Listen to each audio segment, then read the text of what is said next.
Gold trusted gold buyers మీరు తాకట్టు పెట్టిన బంగారాన్ని విడిపించి ఈ రోజు ఉన్న మార్కెట్ ధరకు కొనబడను.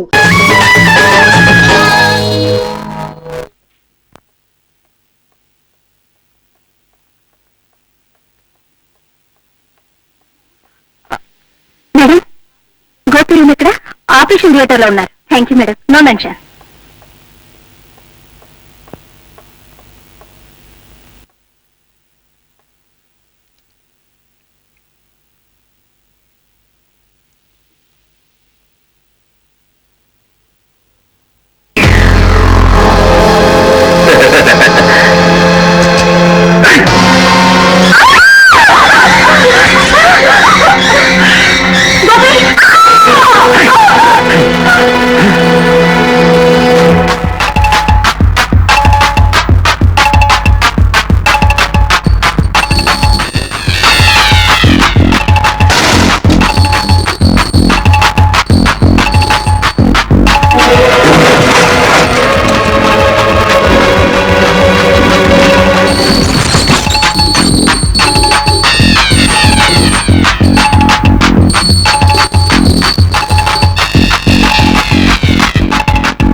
కంటి పాపకి మాణిక్య హారతి, మా ఇంటి జ్యోతికి శతమానం భవతి. అవుతుంది ఈ పిల్ల పెళ్లి కూతురు, అవుతుంది ఈ పిల్ల పెళ్లి కూతురు. అబ్బాయి కళ్ళకి నూరేళ్ళ వెలుతురు, నూరేళ్ళ వెలుతురు. మా కంటి పాపకి మాణిక్య హారతి, మా ఇంటి జ్యోతికి శతమానం.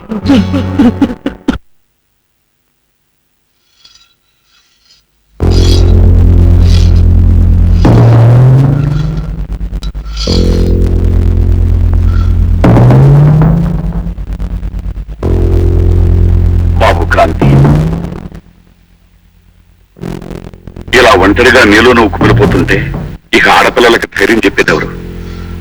నేను కుమిలిపోవటం లేదు అంకుల్, కసితో రగిలిపోతున్నాను.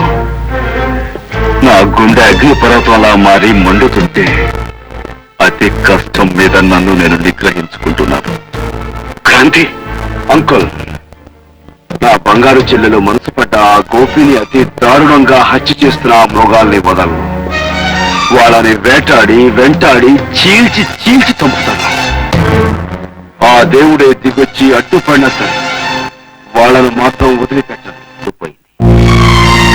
డాక్టర్, అవును, చూపుపోయిందనే విషయం షాక్ అవ్వకుండా ఆమెకు తెలియచేశాం. మనసును రాయి చేసుకుని ఆ నిజంతో ఆమె రాజీ పడింది కనుక మీరు ఆమె దగ్గర బాధపడి ఆమెను బాధ పెట్టద్దని నా అడ్వైస్.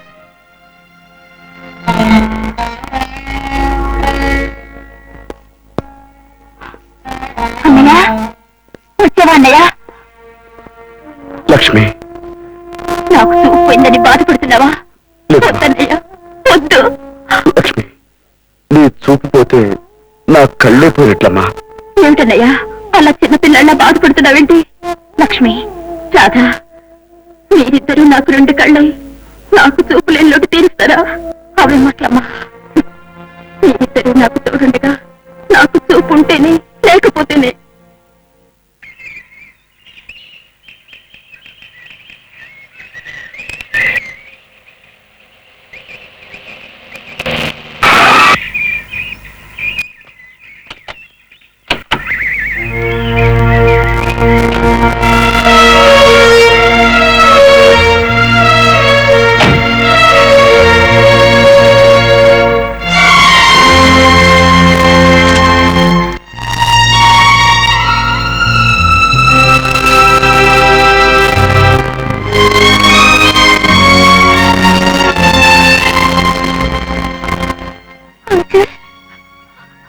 బాబు, క్రాంతి, ఏం జరిగింది? ఆ యాక్సిడెంట్ లో చెల్లికి కళ్ళు పోయాయి అంకుల్. అమ్మా, అమ్మా లక్ష్మి, అందమైన పువ్వుల్ని పాపల్ని దీపాల్ని సృష్టించిన ఆ దేవుడు అవన్నీ కలబోసి నిన్ను సృష్టించాడు. అలాంటి దేవుడే నీకు శిక్ష విధించాడు అంటే ఏ నేరస్తుణ్ణి క్షమించని నేను ఆ దేవుడే కనిపిస్తే కాల్చి పారేస్తాను. పోయాక నా కళ్ళెందుకు?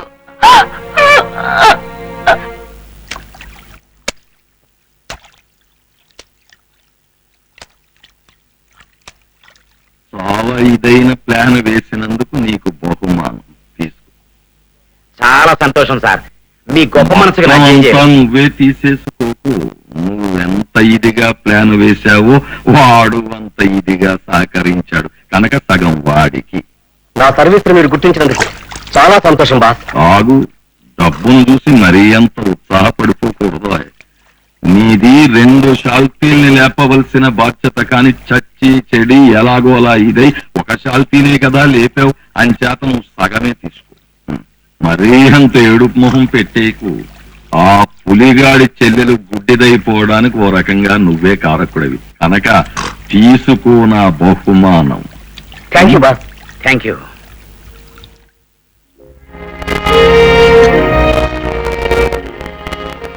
ఏమండి, మీ ఇద్దరికి భోజనం డైనింగ్ టేబుల్ మీద రెడీగా ఉంది. నేను వెళ్ళొస్తాను. రాజా, ఒక మాట. ఏమిటి లక్ష్మి? అన్నయ్య ఇంతకాలం రాధికి తోడుగా ఉండే వాళ్ళన్నీ లేడు కదా, మరి ఒక్కటి రాధ ఎలా ఉంటుందో ఒక్కసారి ఆలోచించావా? నా అన్న వాళ్ళు ఎవరు లేని రాధకి మరిద్దరం తోడుగా ఉండడం మంచిది. ఏమంటావు? నువ్వు చెప్పేది నిజమేనమ్మా, కానీ లక్ష్మి, ఏ బంధం లేకుండా ఇక్కడ ఎలా ఉండటమా అనుకుంటున్నావు కదూ. ముందు ముందు నా వధువు కాబోతున్నా. నా మాట కదలకు. అలాగే లక్ష్మి.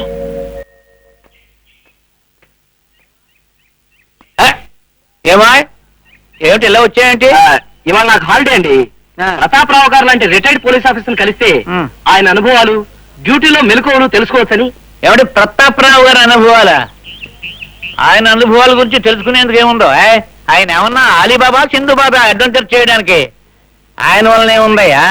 అది కాదు, ఇంకా నా సర్వీస్ లో నేను చేసిన అడ్వెంచర్స్ గురించి నీకు ఎంత చెప్పినా నీ డ్యూటీలో హెల్ప్ఫుల్ గా ఉంటుంది. ఏమిటి, మీరు అడ్వెంచర్ చేశారా? ఏమిటి, నేను ఇంటర్పోల్ లో పనిచేసిన సంగతి నీకు తెలీదా? ఇంటర్పోల్ లేకపోతే లైట్ పోలా ఫ్లాగ్ పోల్ అనుకుంటున్నావా? ఒకసారి ఒక కేసు జరిగింది. దాని పేరు ఏమిటంటే ఆపరేషన్ బ్రెడ్ అండ్ జామ్. ఏమిటి, బ్రెడ్ అండ్ జామ్? అదేనో, బ్రెడ్ అనేటువంటి మగ గూడచారి, జామ్ అనే ఆడగూడచారి, వీళ్ళిద్దరూ కలిసి సముద్రంలో ఎక్కడ షిప్ కనపడినా సరే పట్ పట్ పట్ పట్ కాల్చి అవతల పారేసేవారంటే.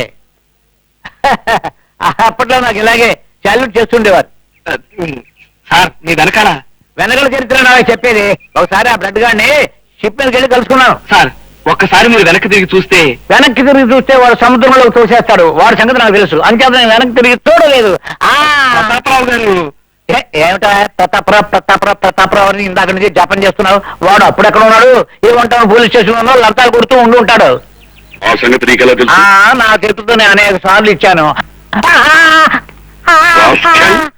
నువ్వు ఇంటర్పోల్ ఏజెంట్ వా? కాదు బాబు, బ్లాక్ పోల్ ని. ఆపరేషన్ బ్రెడ్ అండ్ జామ్ పట్టుకున్నావా? లేదు బాబు, ఊరికే బ్రెడ్ కోసి జామ్ రాసేవాడిని. మరి నాకు లంచం ఇచ్చావా?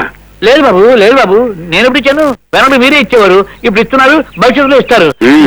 ఇలాంటి పిచ్చి పిచ్చి వేషాలు వేసామంటే నీ బుర్ర టార్గెట్ గా తీసుకుని రైఫిల్ షూటింగ్ చేస్తాను. జాగ్రత్త. ఇక మళ్ళీ తలాడుతావు. ఇక బాబు, ఆయనతో ఉంటే మనకి పిచ్చిక్కిచ్చేస్తాడు కానీ మనం వెళ్దాం పద.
దెబ్బతీస్తే కోపంతో రెచ్చిపోయి పాము కాటేస్తుంది. పులి పొంచుండి మళ్లీ లేవలేనంత ఇదిగా దెబ్బతీస్తుంది. అది పగంటే. ఇది మీకు ఎందుకు చెప్తున్నాను తెలుసా? తెలిస్తే మేమే జేకే అయ్యేవాళ్ళం కదా సార్. ఎందుకు చెప్తున్నాను అంటే, మన వల్ల దెబ్బతిన్నవాడు చాలా ఇదైన వాడు. అదును చూసి ఎలా దెబ్బతీయడమా అని ఎదురు చూస్తూ ఉంటాడు. అయితే వాడిని ఒక్క దెబ్బతో చంపేస్తాను బాస్.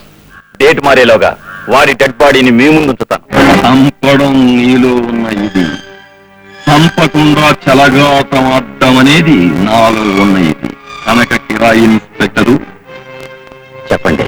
ఆ పులి ఏ ఇదిలో ఉంది, ఏ ఇదితో ముందడుగు వెయ్యాలనుకుంటోంది తెలుసుకుని నాకు తెలియజేపు.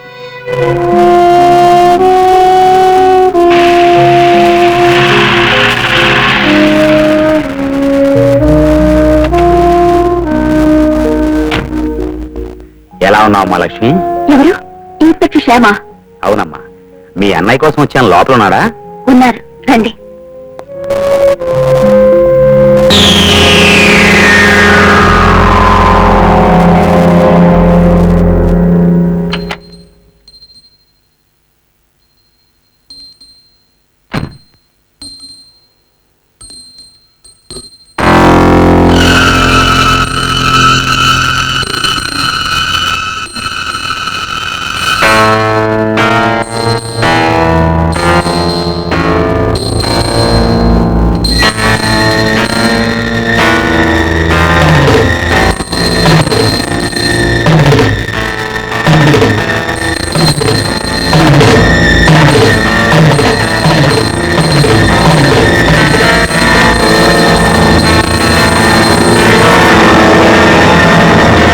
మరేం లేదు క్రాంతి.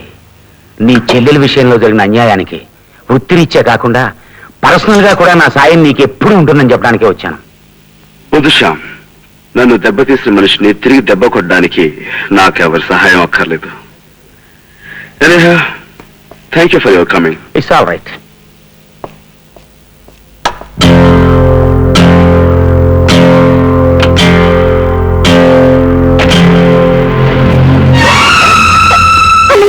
ఏమ్మా? ఇప్పుడు వచ్చి ఇన్స్పెక్టర్ శ్యామ్తో పాటు మరొక మనిషి కూడా వచ్చాడే. ఎవరతను? ఏమ్మా, ఎందుకని అడుగుతున్నావు? ఆ మనిషి నీకు తెలుసా? నాకు తెలియదమ్మా. నాకు తెలుసన్నయ్యా. వాడి మెడలో ఉన్న గంటల శబ్దం పట్టి తెలుసుకున్నాను. వాడెవడో కాదన్నయ్యా, గోపిని చంపిన హంతకుడు. నన్ను వెంటాడి యాక్సిడెంట్ చేసిన దుర్మార్గుడు.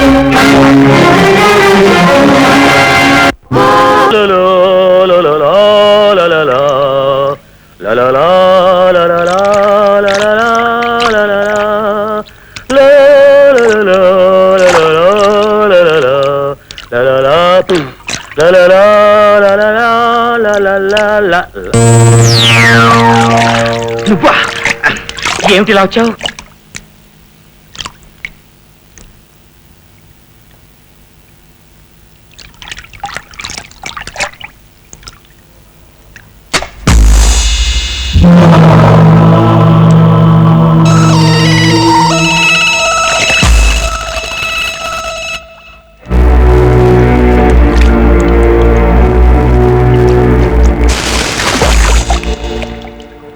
ఆ రోజు నీతో పాటు మా ఇంటికి వచ్చిన ఆ రెండో మనిషి ఎవరు? నాతో ఎవరు రాలేదు, నేను ఒక్కనే వచ్చాను.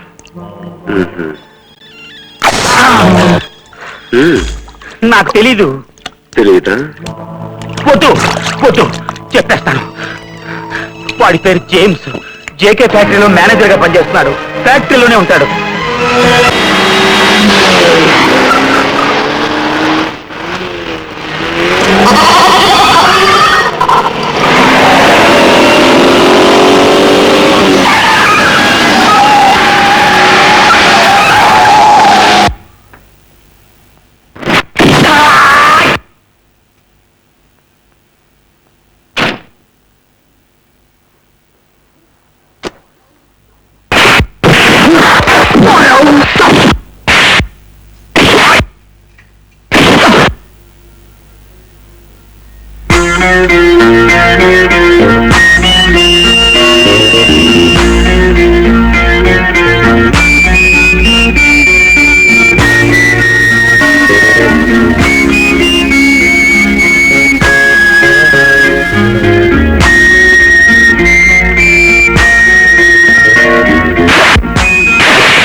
అమాయకుడైన గోపిని హత్య చేయమని ఎవరా మీకు ఆజ్ఞాపించింది?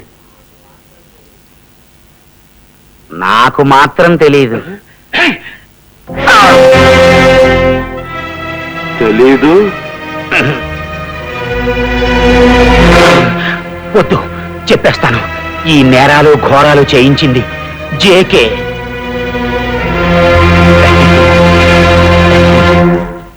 అంకుల్, వీళ్ళిద్దరిని జాగ్రత్తగా చూసుకోండి. Don't worry my boy. వాడు మెడకాయ కదిపాడు అంటే వాడి తలకాయ నా రైఫిల్ కి టార్గెట్ గా పెట్టుకుంటాను. Thank you. Right, get up. Get up. Kranthi, తప్పు నువ్వే చేశావు. అది కాదు సార్, డోంట్ టాక్. ముందు వాళ్ళని పోలీస్ స్టేషన్ తీసుకురా.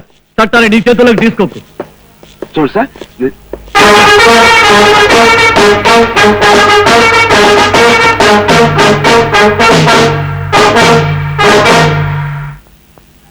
Okay sir. సార్, దాహం దాహం వేస్తుంది సార్. వెరీ గుడ్, వెయ్యి. సార్, కొంతసేపు ఇలాగే ఉంటే గొంతు ఎండిపోయి నాలుక పిడత కట్టుకుని చచ్చిపోతాం సార్. ఎక్సలెంట్. అలా కానీ లోకం బాగుపడుతుంది. సార్, నేను చచ్చిపోతే కోర్టులో జేకే గురించి సాక్ష్యం ఎవరు చెప్తారండి? ఓ అది పాయింటే. ప్రస్తుతం నువ్వు చావకూడదు. కోర్టులో సాక్ష్యం చెప్పాక హాయిగా చచ్చిపోదు గాని. అలాగే, ముందు ఐస్ వాటర్ తెప్పించండి. గ్లూకోజ్ కూడా కలుపుకురానా?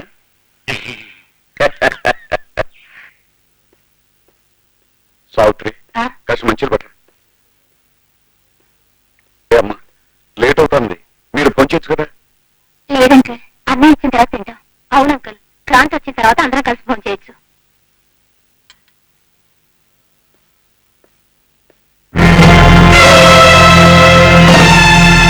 హలో ప్రతాపరావు, మర్యాదగా మా వాళ్ళను మాకు అప్పగించు.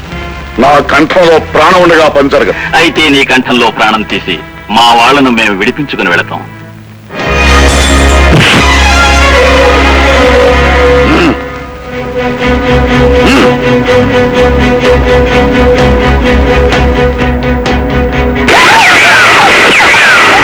సావిత్రి, పిల్లలిద్దరూ ఇంటి నుంచి జాగ్రత్తగా దాటించాయి.